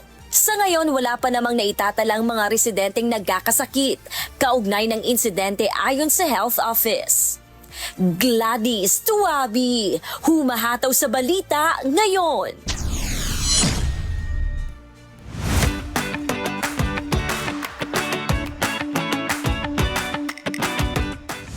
This time, para naman ihatid sa atin ang latest na presyo na mga pangunahing bilihin. Nakibalita tayo, makibalita po tayo kay Joy Rabina live. Joy, magandang umaga. Live report. Good morning, Joyce! Ang palengke kayo dumayo ngayong araw. At kumusta ang presyo na mga bilihin dyan? Magandang umaga, Ani, at sa ating mga kasambahay, Happy Friday po! Sa mga kasambahay natin na nag-aayos ng budget, heto na ang latest na galaw ng presyuhan ng mga bilihin dito ngayong Biyernes sa Murphy Public Market sa Quezon City. Dumiretso na tayo sa pork. Umabot na sa 340 pesos ang pork hasim, pork pike, pork chop at yempo. Sa ating poultry section naman, ang quarter legs at drumsticks ay parehong nasa 240 pesos ang bawat kilo. Ang whole dressed chicken naman ay nasa 210 pesos ang kada kilo. Sa lagay naman ng mga gulay, nasa 80 pesos ang kamatis, 120 pesos naman ang sibuyas, 140 hanggang 150 pesos ang bawat kilo ng bawang, habang parehong nasa 120 pesos ang ampalaya at labanos. 90 pesos naman ang sayote at 70 pesos ang repolyo. 90 pesos hanggang 100 pesos ang talong. At ang pechay Tagalog ay nasa 20 pesos ang kada tali. At para naman sa sariwang hango na pwedeng iprito, nasa 240 pesos ang bangus. 180 pesos naman ang tilapia. 340 pesos ang presyuhan ng galunggong at ang bentahan ng tamban ay nasa 200 pesos. Siyempre, special shoutout din po sa mga stalls natin dito sa Murphy, sa Calbos Fresh Chicken, Erlinda Austria Meat Stall, Elmer Libaon, Vegetable Stall, and of course, ating MCGI Matters, Marshalls at mga vendors. Maraming salamat po sa inyo. Balik po sa inyo sa studio. Maraming salamat. Joy Rabina mula po sa Murphy Public Market, Quezon City. Of course, kasama si Jose Ibanez. Maraming salamat. Magandang umaga po. Weather News. Samantala, nakapasok na sa loob ng Philippine Area of Responsibility ang binabantayang sama ng panahon at ngayon pinangalan ng Bagyong Domeng. Ayon sa Pag-asa, inaasahan na magsisimulang maranasan ang malalakas na pag-ulan sa ilang bahagi ng bansa sa araw ng Linggo, May 31. At para alamin ang latest sa Bagyong Domeng, narito ang update mula sa Pag-asa Weather Forecasting Center. Magandang umaga. Kanina nga pong 12:30 a.m. ay nakapasok na ng ating Philippine Area of Responsibility yung binabantayan natin na bagyo, itong tropical storm na may international name na Jangmi. At dahil nakapasok na po ito ng ating PAR, ay tatawagin na po natin ito sa local name na Domeng. Si Bagyong Domeng po ay huli po nating namataan sa layong 1,345 kilometers sa silangan ng southeastern Luzon. Tropical storm category po ito, may taglay na hangin na aabot sa 75 kilometers per hour at pagbugso na aabot sa 90 kilometers per hour. Sa kasalukuyan nga, kumikilos po ito pa northwestward sa bilis na 20 kilometers per hour. Sa ngayon, hindi pa po ito direkta nakakaapekto sa ating bansa. Ngunit yung buntot lamang po nito o yung trough, ito po yung magdadala ng mga pag-ulan at makulimlim na panahon dito sa may Eastern Visayas maging sa may Caraga region.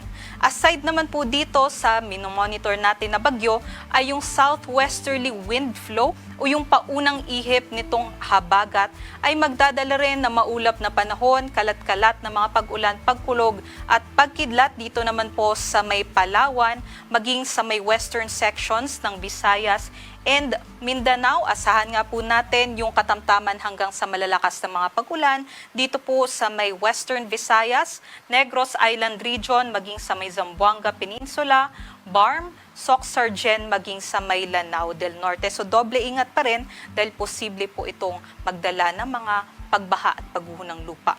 Other parts of the country naman po, kahit may bagyo po tayo, magiging mainit pa rin at maalinsangan, lalong-lalo na po sa malaking bahagi naman ng Luzon. So meron pa rin po tayong matataas na heat index ngayong araw. Base naman po sa ating latest forecast track and intensity, ito pong si Bagyong Domeng, meron po siyang lawak na aabot po ng 800 kilometers. Ngunit malayo po ito sa ating mga kalupaan.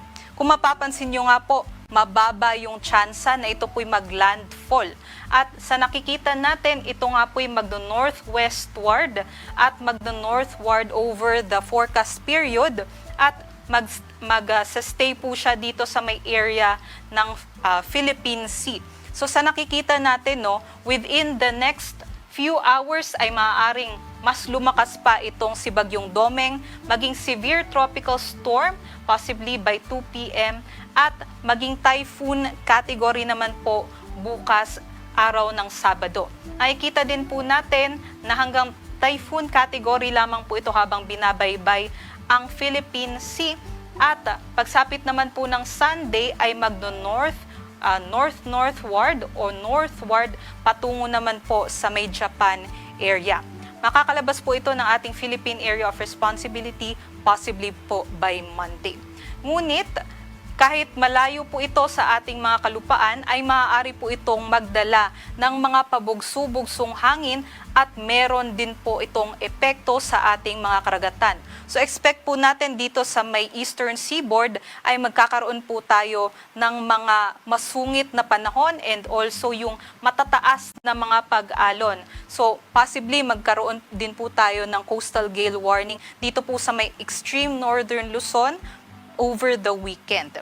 At aside po dyan, may indirect effect din po ito sa ating panahon sa susunod na 4 na araw. So ano nga pong direct or indirect effect nito sa ating panahon?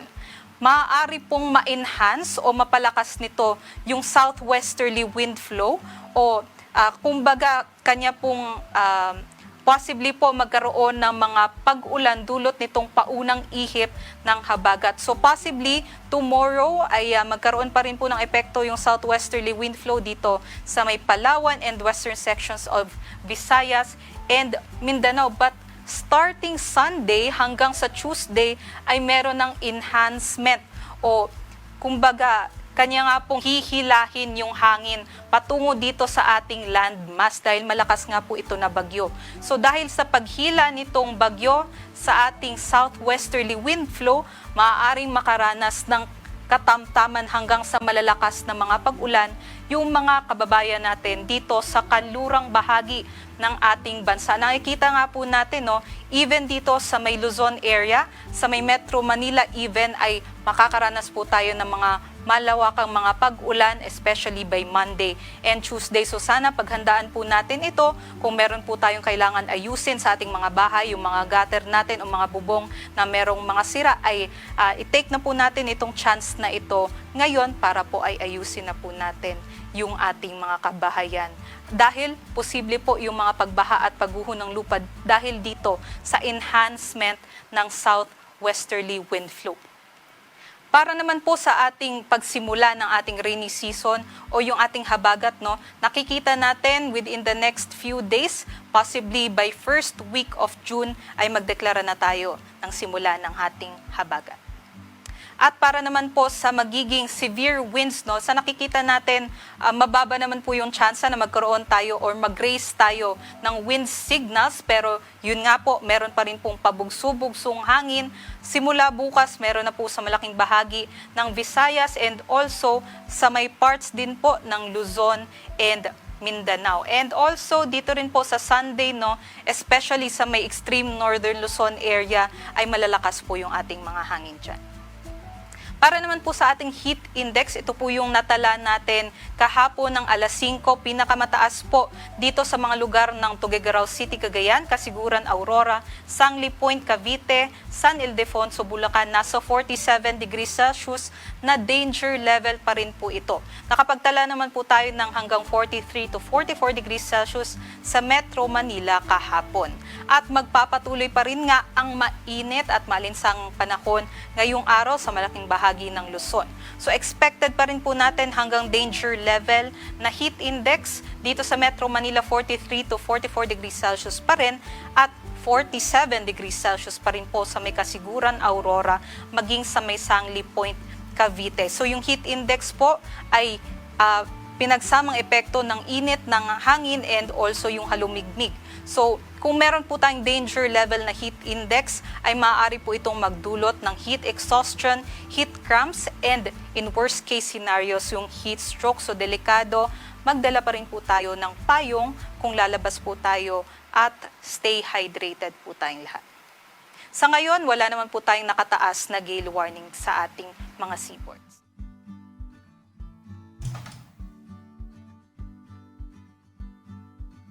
At yan po ang latest sa Bagyong Doming. Patuloy kayong mantabay sa mga weather update ng Pag-asa at sa mga social media sites ng UNTV News and Rescue para maging updated at makapaghanda sa epekto ng bagyo.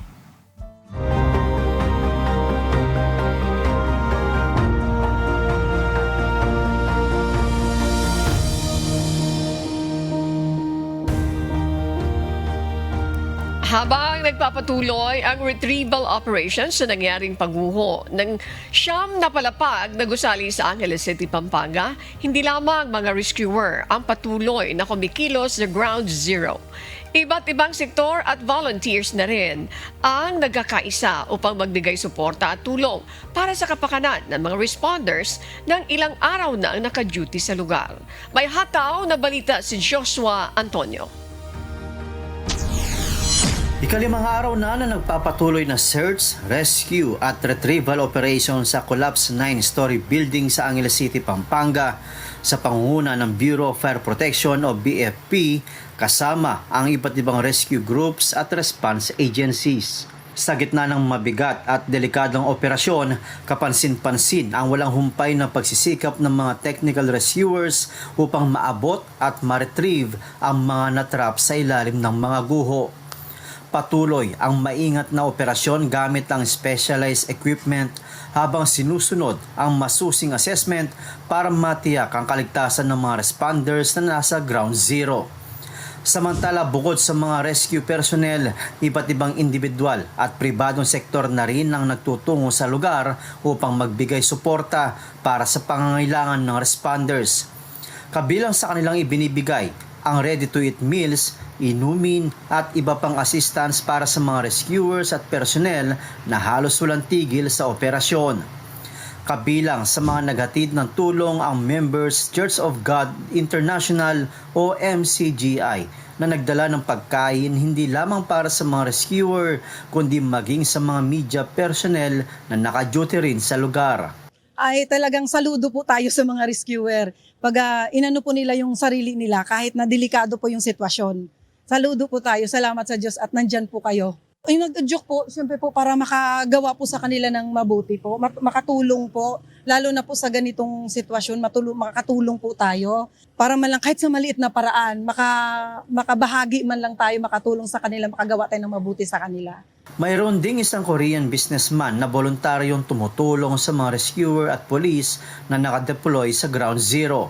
Malapit lamang sa lugar ng insidente ang naturang Korean restaurant na patuloy na nagbibigay ng pagkain, inuming tubig at pansamantalang pahingahan para sa mga responder na nagsasagawa ng operasyon at seguridad sa lugar.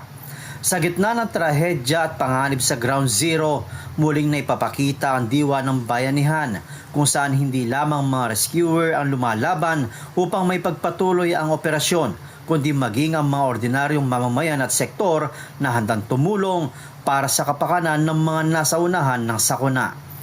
Joshua Antonio, humahataw sa balita ngayon. Maraming salamat, Joshua Antonio. Yan. Thank you very much. Nakakatuwa naman. Nakakatuwa yun yung galing sa iba't ibang sektor. Kasama po yun yung MCGI sa sumusuporta doon sa ating mga rescuers. Mahirap naman kasi talaga yung ginagawa nila eh. Yes, MCGI, maraming salamat. Lagi nang naroon yan, tumutulong. At itong Korean restaurant na nagbibigay ng pagkain, maiinom at the same time, at pahingahin din ng mga rescuers. Eh syempre, ikaw doon sa mga experience yung mga training, di ba yung mga rescuers nakaka-experience din diyan ng physical and emotional na pagkapagod? Oo, nakakapagod yun. Bukod sa pagod, yung puyat. That's correct. Kasama yun. Factor pa yung panahon, pag mainit tapos umuulan. Mahirap po talaga yung ginagawa ng ating mga rescuer. Kaya saludo po kami sa inyo at gayon din naman sa mga tumutulong at nakaka-appreciate sa kanilang mga sakripisyo, nagbibigay ng pagkain, maiinom at pansamantalang mapagpapahingahan. Napakagandang halimbawa itong pinakita. Ang MCGI is always there. Nariyan lagi ang MCGI sa mga ganyan. Salamat sa Diyos. Ang Members Church of God International, maraming salamat. Ang isa pa sa nakakatuwa dito, yung Korean restaurant. Opo. Salamat po. Sana marami pang gumaya dito sa ganitong gawain. Ayan. Sana po, sabi nga, dumami pa kayo. Ayan. Samantala, sa aming ibabahaging mga salita ng Diyos na ating sandigan. Mula po sa Aklat ng Efeso, Kapitulo 6, versikulo 6, na nagsasabi, hindi ang paglilingkod sa paningin na gaya ng pagbibigay lugod sa mga tao, kundi bagkus gaya ng mga alipin ni Kristo na ginagawa mula sa puso ang kalooban ng Diyos.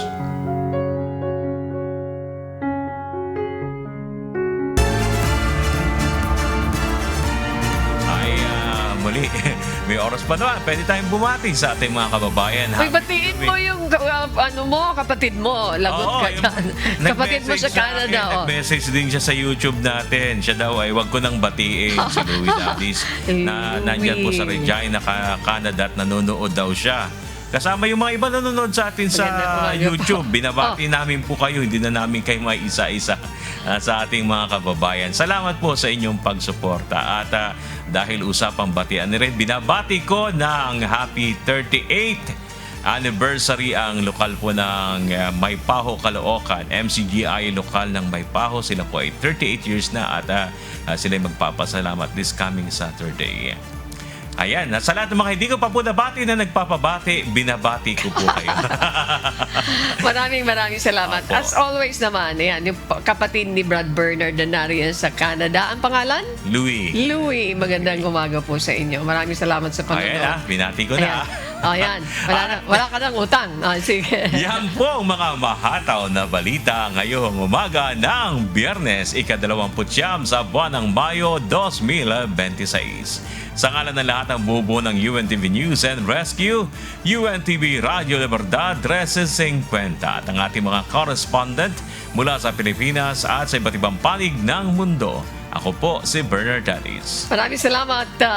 At dito po sa UNTV at UNTV Radio La Verdad 1350, Diyos ang aming sandigan. Serbisyo publiko ang aming pinahalagahan. Maraming salamat, Joanna, ang ating EP kasama si Rap, o kaya si JC, o kaya sa inyo pong lahat. Ayan. Okay. Si Piolo, wag daw kalimutan na batiin at saka si Aljan at saka si Ian. Mga kasama namin dyan sa IT, thank you very much, Noel. At syempre, si Josa. Ako po si Annie Rantoy. Standby po dahil susunod na ang Good Morning, Kuya. Salamat po sa Diyos at magandang umaga.